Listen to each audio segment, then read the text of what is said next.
Schools of every kind and in every location can be just as haunted as houses, castles, and battlefields. Maybe more so.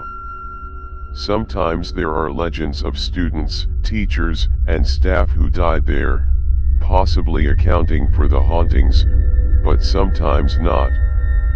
Here are 4 true stories of a haunted daycare, a middle school, and a boarding school that will have you checking around every corner and down every hallway. And if you're in the mood for a strange twist on a fairy tale, the kind that won't be made into a Disney film anytime soon, be sure to check out these creepy fairy tales.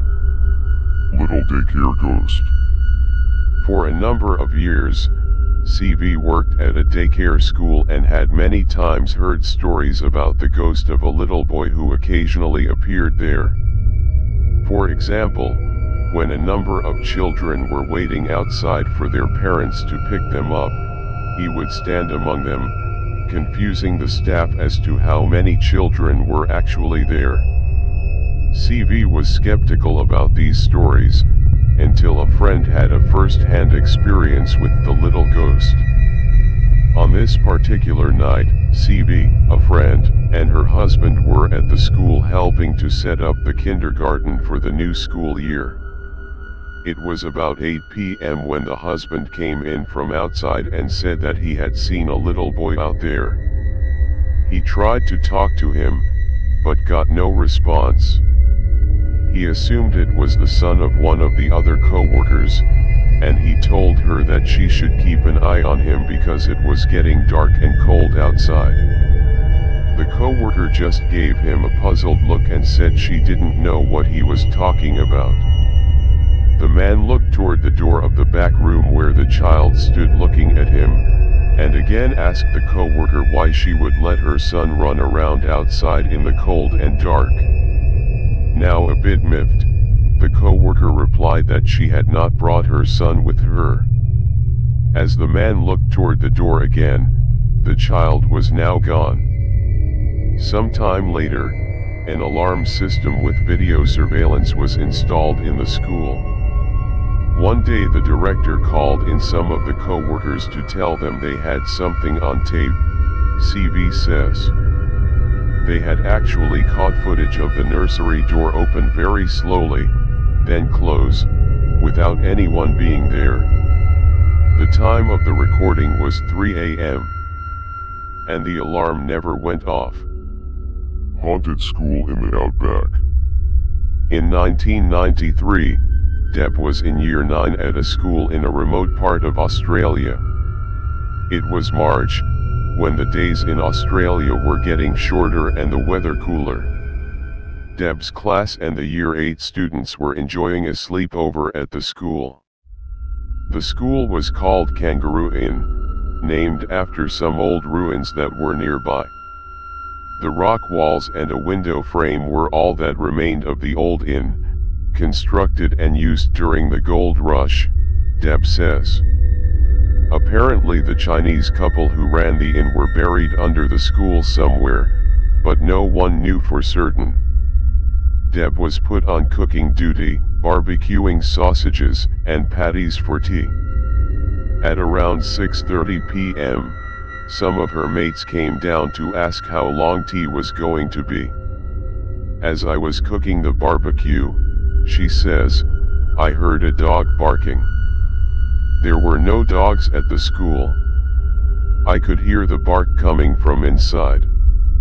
I was about to investigate when a little dog, a Jack Russell, I think, popped out of the wall.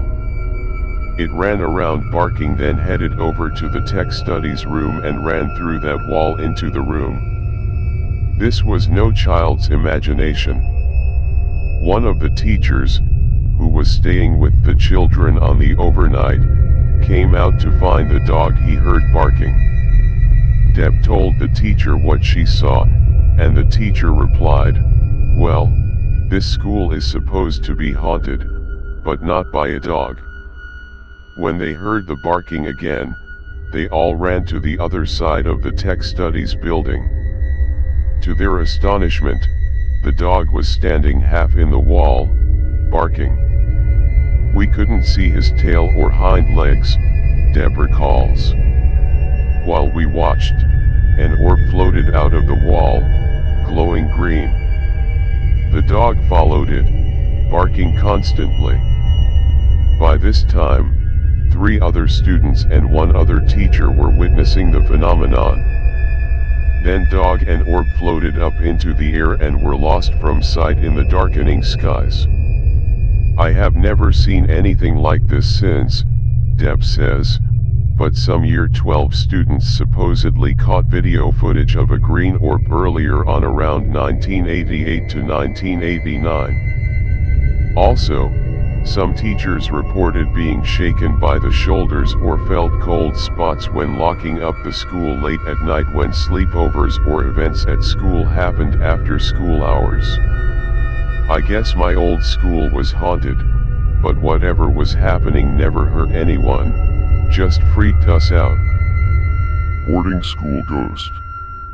Christina was attending a boarding school in Ft. Apache, Arizona back in October 2006.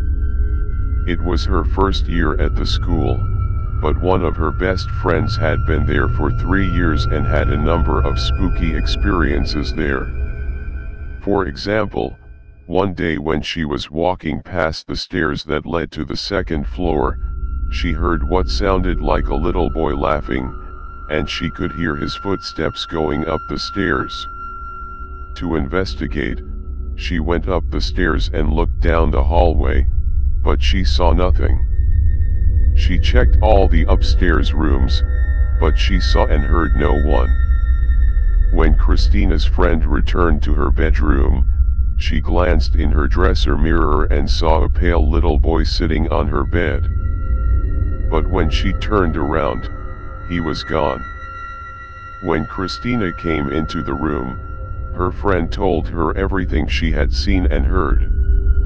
She described the little apparition as having blonde hair, a pale face, and was wearing a striped shirt and faded blue pants. I believed her, Christina says. I wanted to see this ghost boy, so I would sit on the bottom of the stairs for about an hour every day. I heard nothing for about a week, then I gave up. 2 weeks later, however, Christina has her own encounter with the ghost boy. One morning she had just gotten out of the shower and went into her room to put her shampoo and towel away. I opened the closet to hang my towel on my closet door, she says, and when I was about to close the door, I saw him, the little boy exactly as my friend described. Christina and the little ghost stared at each other for a moment, and then in the blink of an eye, he vanished.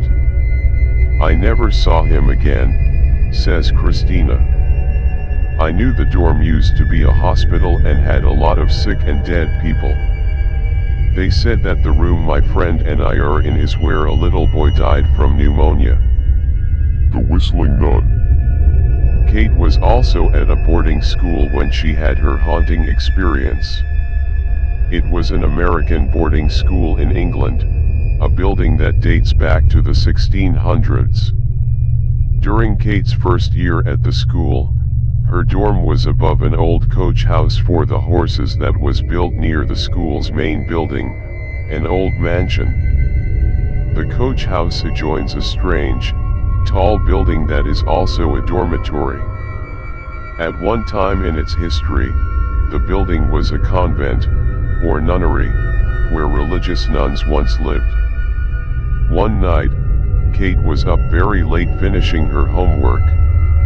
It was about 2:30 a.m. and one of her roommates was still studying and another roommate was getting ready to go to bed. As I was organizing my books, we suddenly heard whistling coming from outside the window of our room, says Kate. The window looked down over a garden that connected us to the old nunnery building.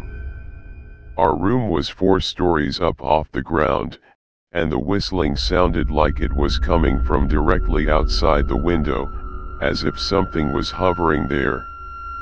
Too afraid to investigate any further, the three girls just sat and stared at the window, listening to the whistling.